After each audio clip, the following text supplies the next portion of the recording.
They thought I was done for, that losing my job meant losing my worth. What they didn't realize was that I was about to become the headline they couldn't ignore.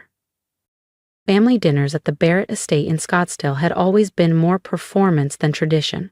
A polished stage for Ivy League degrees, six-figure bonuses, and real estate flexes. My name is Marcus Delaney. I'm 41 now. 2 months ago, I was lead systems engineer at Vireon Dynamics, one of the fastest-growing AI firms in the Southwest. Today, I was the family embarrassment. The cautionary tale everyone politely avoided while trading career wins over imported rosé. Did you hear about Marcus? Poor guy. Guess not everyone's cut out for tech. I stood by the stone fountain near the guest house, listening to my cousin Chloe brag about closing a 10-property deal and her twin brother Reed drone on about fintech disruption. Everyone loved a disruptor. Unless he wore a quiet smile and wrote code instead of press releases. Marcus, Reed called across the patio with a smirk. We were just talking about career resets. You in? He couldn't resist the dig, and I didn't mind, because while Reed played investor and Chloe chased sales commissions, I had spent the last year quietly building something far more powerful and dangerous. How's job hunting? Chloe asked, swirling her wine. I checked my phone. 6:03 p.m. Mountain Time. Right about now, Vireon's internal systems were waking up to the hidden release I'd buried deep in the code base, a data transparency protocol that regulators, journalists, and whistleblowers would eat alive. You know, Reed said, real success is about vision. I smiled. Exactly, and the world was about to see mine in every headline. Let them laugh. The code was already running. All eyes turned, waiting for the so-called family failure to crack. I glanced at my phone again. 6:04 p.m. Let me tell you what really happened at Vireon Dynamics. 4 years ago, I started a personal project. Not some flashy app or fintech gimmick, but an adaptive AI security system built to detect, counter, and evolve against cyber threats in real time. I named it Argus. While my colleagues obsessed over minimalist dashboards and VC-pleasing demos, I worked in silence. Brick by brick, algorithm by algorithm, I built something alive. An AI that could learn from attacks, outmaneuver intrusions, and protect networks like no other. But I wasn't foolish. I'd seen too many engineers have their work stolen, buried, or resold, so I embedded a hidden verification sequence. A digital signature, dormant unless very specific conditions were met. 2 months ago, Vireon's new CEO, Max Dresden, called me into his corner office. Marcus, he sighed, not even looking up. We're shifting direction. The board wants lifestyle AI, not defense-grade systems. Your project is done. I tried to explain. He cut me off. We've already sold the code to a private buyer, and we're letting you go.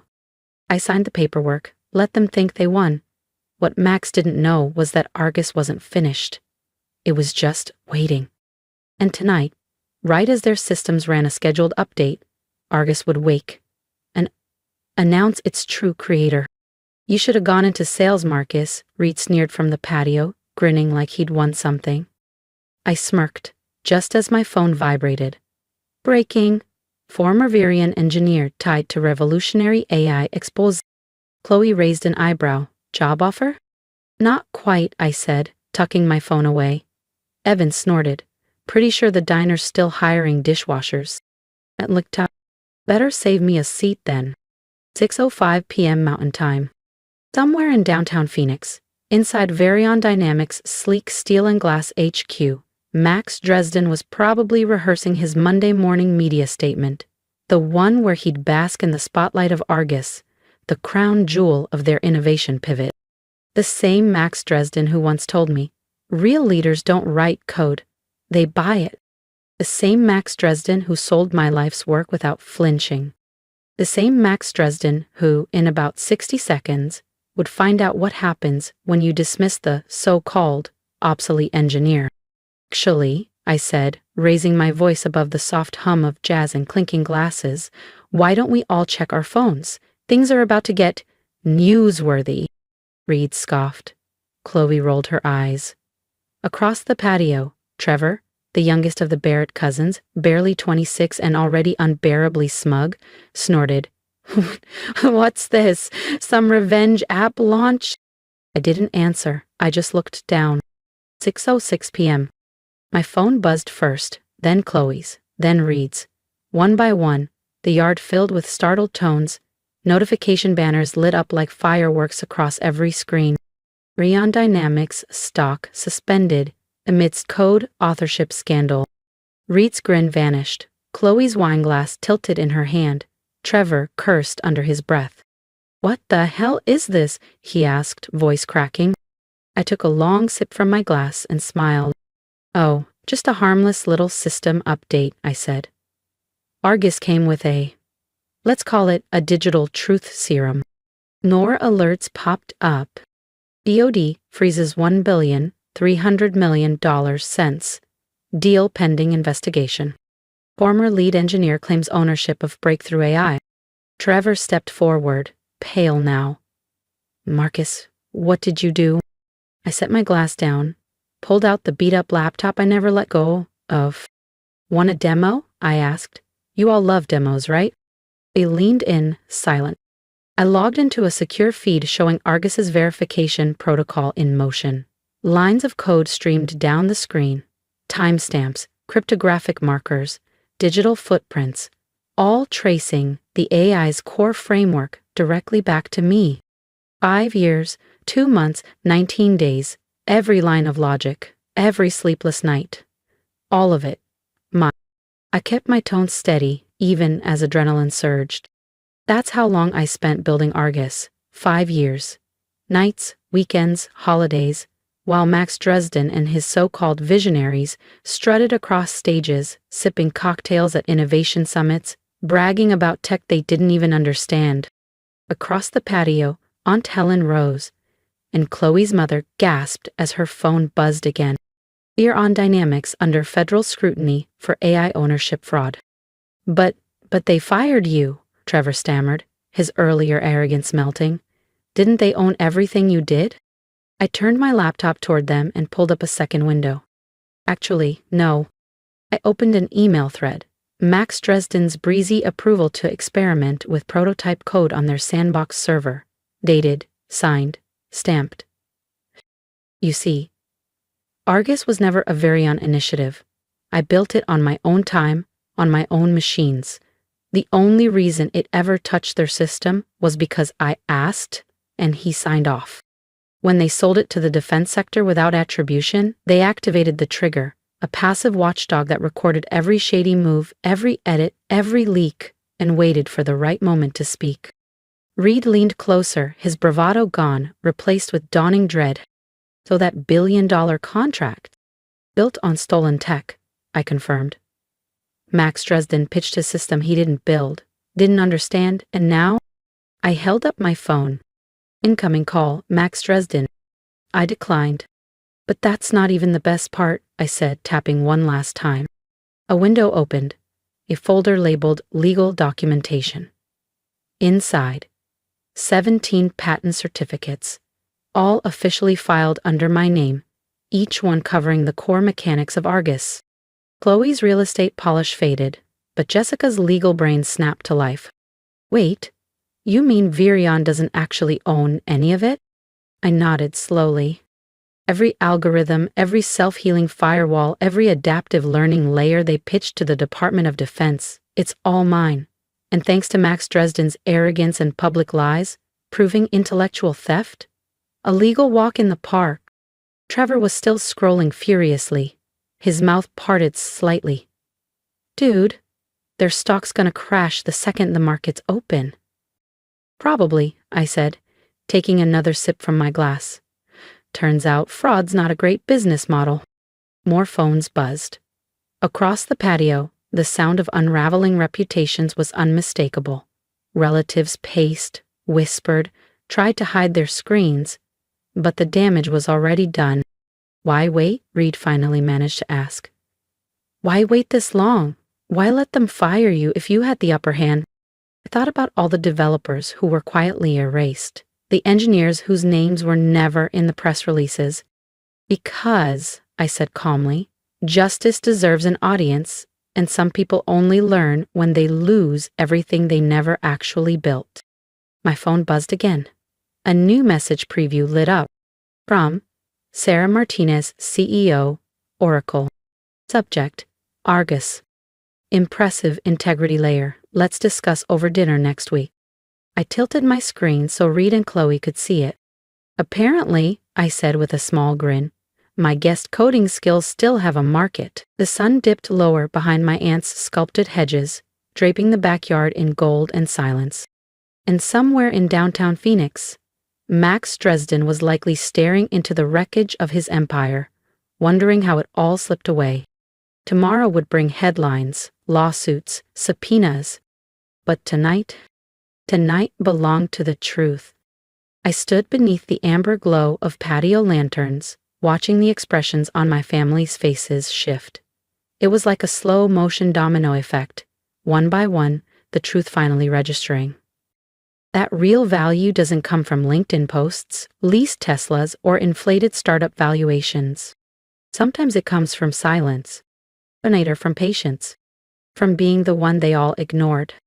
Sometimes it comes from writing code so elegant, so unbreakable, it didn't need applause, just timing. Reed's phone rang, probably a panicked LP. Chloe was furiously thumbing through contacts, already in damage control mode. Trevor just stood there, slack-jawed, the shiny world he idolized cracking in real time. I glanced at my watch. 6:30 p.m. Argus had done its job. The truth was out, and across Phoenix's glowing skyline, a very expensive lesson about underestimating builders, the quiet ones, had officially begun. 1 month later, I sat in Oracle's headquarters in Redwood Shores. Sarah Martinez stood confidently at the front of a sunlit boardroom, wrapping up her presentation.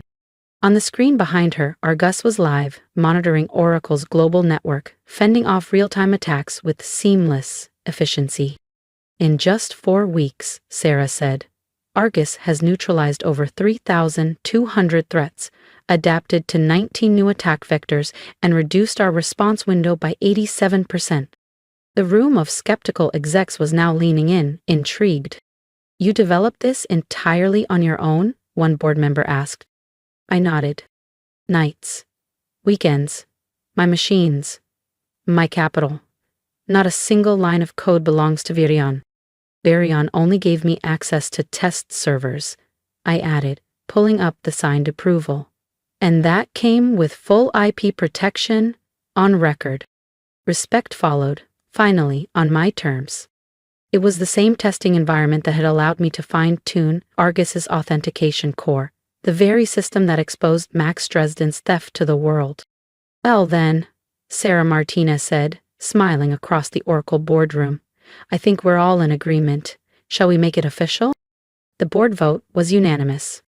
By that evening, the news would hit every major outlet.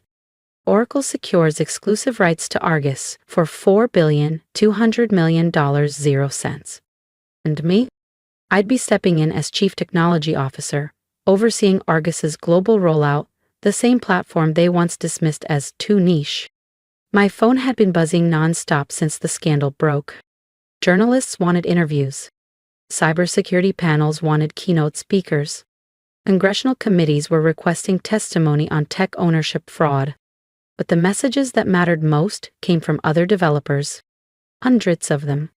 Tales of erased names, stolen patents, 20-hour coding days ending in someone else's press release. Argus had grown into more than a platform. It had become a movement, a quiet rebellion against a system built on silencing builders. As I stepped out of Oracle's San Francisco campus, my phone rang. I paused. Familiar number. Hey, Reed, I answered. His voice was low, tight. Marcus, I need your help. After the Vireon fallout, Reed's venture capital firm was under a microscope. Investors were pulling out. His portfolio companies were collapsing. Developers were quitting in protest. They're leaving, he said. My team, my funding, everything. I didn't get it. Didn't get what? The real innovation doesn't come from taking credit, it comes from actually building, from respect. I thought of the engineers buried under NDAs, the ones who'd messaged me in the dark. I exhaled and gave a small nod to myself. Send me their names, I said. Oracle's scaling fast. We need developers who understand code and integrity. That evening, I drove past Vireon Dynamics' once imposing campus. The lights were mostly out. The lobby sign had already been removed. Bankruptcy filings were underway. Investigations loomed. In the parking lot, a figure waved from under a street lamp. Leo Tran, a junior developer who had quietly stood by me during the chaos. Mr. Delaney, he called, grinning. Or should I say, Mr. CTO? I chuckled. Marcus is fine. And you? I asked, genuinely curious. Honestly, Leo said, his smile wide, never better. After Argus exposed Dresden, a bunch of us started talking, organizing. We've been documenting everything, every stolen commit, every misattributed innovation. He pulled out his phone and showed me a sleek new site. Developers from across the industry were uploading their stories. Names, timelines, code snippets, all crowdsourced and timestamped. We're calling it the Argus Pact, he said proudly. A framework for protecting developer rights. Think of it as an open-source defense system against corporate theft. I stared at the screen. What had begun in my home office was now a global movement. Send me the link, I said. Oracle's new ethics council might want to back this. My phone buzzed again, a new message. From Jessica Barrett. After the Vireon meltdown, Google had launched a sweeping review into code attribution across all divisions. Jessica, once the rising legal star, had been asked to step down, pending investigation into misrepresentation on several past deals. The silence that followed felt different now. Not emptiness, but justice, finally catching up. And for the first time in a long time, I allowed myself to smile without restraint. I get it now, her message read. Why you stayed in engineering instead of chasing titles. Real power doesn't come from taking credit. It comes from building something that lasts. I leaned back in my chair, staring at the old laptop on my desk, the same battered machine where Argus first came alive. Across continents, Argus now protected critical infrastructure, intercepted thousands of cyber attacks, and quietly safeguarded entire economies from collapse. But that wasn't its greatest impact. The real legacy? It was the awakening it ignited. Stronger IP protections, mandatory attribution protocols, and a growing developer rights movement demanding justice for those who actually built the digital future. My phone buzzed again. A message from Trevor, the same cousin who'd once cracked jokes about my career reset by the koi pond. Signed up for coding bootcamp. Starting next week, he wrote. Do you think you'd mentor me? I want to learn how to build something real. I smiled. I'd walked the long road, from overlooked programmer to industry transformer, and I knew exactly where he needed to begin. Lesson 1, I replied. Success isn't about who talks the loudest. It's about who puts in the work and protects what they create. Outside, the Phoenix skyline shimmered in the distance. Tomorrow, I'd walk into Oracle headquarters as their new chief technology officer. Next week, I'd testify before Congress on digital ownership and innovation ethics. And tonight, I opened a new blank file. A fresh project, a new challenge. Because the real power in tech doesn't come from headlines, job titles, or billion-dollar deals. It comes from the people willing to stay up late, solve the problems no one else wants to face, and write the code that holds everything together. Every function, every loop, every line, it all tells a story. And mine rewrote the rules. If you've made it this far, this isn't just about me. It's about every builder, every creator who's ever been talked over, written off, or stripped of credit. If you've ever had your work stolen or been told you weren't enough, I want to hear your story.